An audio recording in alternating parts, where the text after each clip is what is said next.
Hi everyone, my name is Rajesh and in this video we are going to have a look at some of the basic email etiquettes. Now these basic email etiquettes are not necessarily just relevant for the ERP consultant freshers, but as such in any corporate job when you are entering as a fresher, these are some points that you need to know. Now, there are tons of videos out there on the email etiquettes. However, those videos mainly focus around certain advanced pointers, such as how to write your email precisely, whether to give the text format information in the emails or that information can be better presented in the bullet points format, how exactly to write the subject line precisely, how exactly you need to, let's say, convey all the positive pointers or appreciations in the email, but the negative pointers or criticisms you should rather not put in the email. So all of these pointers, as you can sense, are pretty advanced, so they are all good. But then here in this video I'm trying to cover some very basic pointers. So these are very basic things that ideally nobody will tell you, but these things, believe me, are very important to know when you are starting your corporate career. So this video is for absolute beginners. So with that pretext, let's start. So these are the 5 email etiquette related areas which I want to discuss. First, how to write a precise subject line that is easily understandable and is meaningful for the recipient of the email. Second, how to write appropriate salutations in the email. Third, grammatical and punctuation errors that we often make and how to avoid that, or what are the caution pointers related to it. Fourth, avoiding the unusual font sizes, styles, colors, and so on and so forth. And fifth, etiquettes around not starting the email chain every now and then, but sticking to the same email chain conversation, and then around using reply to all, or forward functionalities effectively. Now, the discussion around all of these pointers is pretty lengthy, and that is where what I want to do is, in this first series of this 2 series video on the email etiquettes, I want to cover first 2 pointers, which are subject line related pointers and salutation related pointers. The first point I want you to notice is the subject line. So here I have got 3 examples of a proper subject line. And the use case that I'm taking is, let's assume that you are an existing employee of the company, you are a fresher, you had been allotted one laptop, and there was an organizational process through which, after your joining as a welcome kit, you also got your laptop. But somehow that laptop is not working. And that is where you have got one email ID of somebody from your organization's IT team, and you want to actually drop an email to get your laptop replaced. So what should be the subject line of this particular email? So the first example that I have is the subject line that reads, request for a new laptop as my old laptop is not working since past few days and hence my work is getting affected. Now, what's wrong with this particular subject line? As you can rightly guess or sense, the subject line is not precise over here. You don't need to write the whole story in the subject line, because remember, in the email interface of a reader, of the recipient of this email, that person is not going to read the entire story in just a subject line. There is an email body portion that is there where you can write the entire story, the pretext, why exactly you want it, by when you want it, and so on and so forth. So the subject line is not an appropriate place to write the whole story. So the point over here, subject line needs to be precise. Okay, now with that, let us go to the second example. So here I have got a very precise subject line. Let's say request for a new laptop. Now in most of the cases, this subject line looks fine. So you will say that yes, it is precise. It aptly captures what is the subject of this email and so on and so forth. However, I would not say that this is perfect. And here my second point comes in when it comes to the subject line. And that second point is, you need to be mindful about the recipient. You need to be putting yourself in that recipient's shoes. Now, here is a problem with this particular subject line. Imagine the recipient of this particular email is an IT department person, and that person usually gets tons of requests from every other employee in the organization about the laptop issues or about the laptop problems.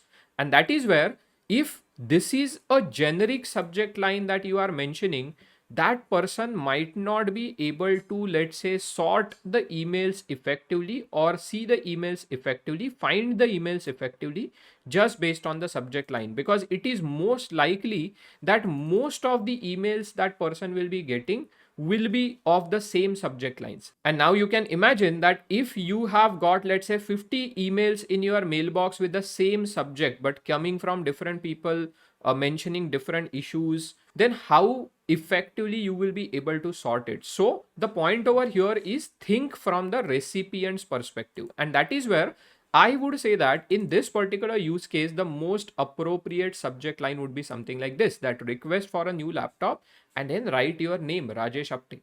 Why is it important? Because let's assume that the recipient has got 50 emails with a similar subject, then at least by the name he will be able to differentiate those. Now obviously you will say that, okay, in the email inbox list, that person also gets to know or also gets to see who has sent that email alongside the subject name or alongside the subject of the email, which is fair point. However, the point in this example is how to write the subject contextually. Thinking about the recipient, how exactly that subject line is going to be most useful for that person. That is the point over here. So that's what you will need to remember while writing a subject line. Now, the second point is around the salutations. So over here, I have got multiple examples of the salutations. Often, when I get the emails from the fresher associate consultants with whom I work, I get the salutation like this, like Dear Mr. Apte or Hello Mr. Apte or Dear Mr. Rajesh. Now, generally speaking, in today's era, at least in the industry like an IT industry or a consulting industry, it is not considered appropriate in most part of the world, or it looks too formal if you are addressing somebody by Mr. or Mrs. or Miss, right? So these salutations are still fine in the formal emails, which are, let's say, you are sending to a government official, or it's a complete stranger to whom you are sending that particular email. Then it is fine to have the Mr., Mrs. or such kind of words. But if you are sending an email to your boss or to your colleague or to your subordinate with whom you work day in, day out, then writing Mr. Apte or Mr. Rajesh may not seem appropriate in that particular context. Rather, what I suggest is you should write the salutation by first name, like Hi Rajesh, Dear Rajesh, or Hello Rajesh. That looks more appropriate. That looks a little informal, or rather than informal, I would say it looks a little friendly. It's not informal, it is still formal, but it's bit friendly. However, there is a precaution that this particular point will change contextually based on which region of the world you are working in. For example, if you are working in some region like a Middle East, then in that case, this salutation might still be considered fine. But if you are working in, let's say, US or UK or maybe any Western country, then this kind of salutation without writing Mr. or Miss and so on and so forth would be considered better. So that's one thing. Second thing is, when you are writing an email to, let's say, your subordinate or your colleague, it can also be a good salutation just to write the name, comma, and then start your email. So hi, hello, dear may not be there. That also looks a good salutation. Again, this kind of salutation would also be fine if you are addressing your email to multiple recipients. So if you have, let's say, 10 or 100 recipients, then you can better write a salutation like hi team, or maybe hi all, or hello all, or just hi. That kind of salutation also works if there are multiple recipients. Sometimes, only sometimes, it is fine if there is no salutation at all. You simply write or you simply start the email body without any salutation. However, this should not be done if you are sending the email to, let's say, a client, or if you are sending an email to, let's say, some colleague who is your boss, or some colleague who is, let's say, a superior to you. Then ideally, and again, in case of a first email that you are sending, like if it is a first email in the chain that you are sending to a particular person, then you should rather have the salutation in that email. You should avoid having no salutation at all.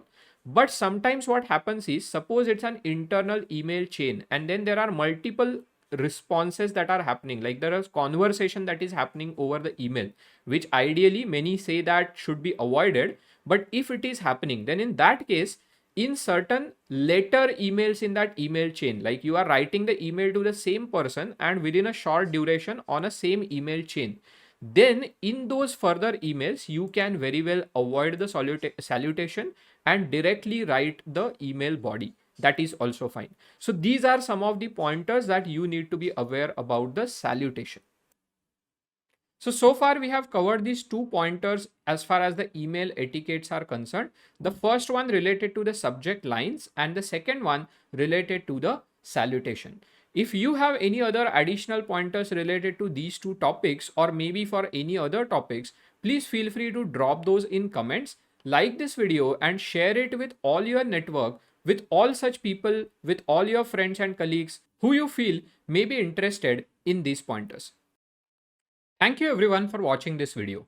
Recently, on our portal www.yourerpcoach.com, we have launched the login and first free course.